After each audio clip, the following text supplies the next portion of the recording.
51 intelligence officials that signed off on the fact that the Hunter Biden laptop was disinformation? Yes, I believe including 4 former heads of the CIA. And it's really something, because there's no like demand for accountability for those people. Yeah. Like, hey, explain yourself, like, how did you sign off on this?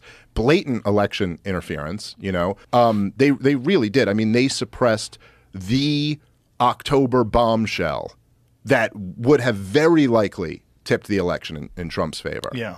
And tried to make it seem again that Russia was, stealing our elections, which is another major factor in the whole Russia-Ukraine conflict. That, first of all, what an insane provocation of Russia it was for the last 6 years to have not just people in the corporate press, but like the former head of the CIA, like on TV every day saying Russia attacked our democracy. They interfered in our election and then also claiming that they were in a partnership with Donald Trump to steal it from Hillary Clinton. And I heard senators and congressmen and every media pundit, people from the FBI, the CIA, constantly saying on TV that this was an act of war by Russia. That they would say it's worse than Pearl Harbor, what they did. And so if you're, from the Russian perspective, you're sitting there and you see the most war-hungry country in the world, the country that in the last 20 years has fought 7 wars, led to the deaths of hundreds of thousands of people, destroyed nations, and they're out there saying, you just committed an act of war against us. I mean, like, that's quite an aggressive posture, particularly when they all knew it was bullshit. They all knew from the very beginning.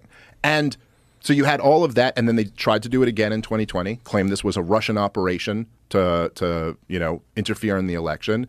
And meanwhile, all of it was actually a U.S. intelligence agency's operation to interfere in the election, just from the other side. It's so crazy. It's so crazy that this is not a mainstream narrative and that the news ignores this.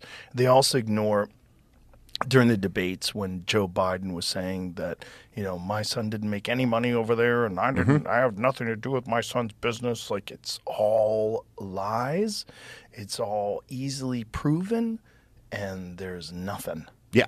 And of course, if Trump, the moderator doesn't push back during that debate and say, excuse me, Mr. Biden, that's just not true. Right. Like, we know there's no pushback on that. They just let him get away with it. And he gets to stand up there and say, hey, look, all of these intelligence officials, they tell them they're backing up my story, that this laptop is Russian disinformation. And I don't know exactly what it is now, but I remember there were they had like opinion polls on this after the Mueller investigation. And it's still an enormously high percentage of Democratic voters believe that Trump and Russia were Trump and Putin were involved in a conspiracy to steal the election. They still believe it to this day because they heard Trump-Russia collusion every day nonstop. And that is a huge part of why they support this war in Ukraine, because they think we're fighting the country who overthrew our democracy and gave us Donald Trump for 4 years.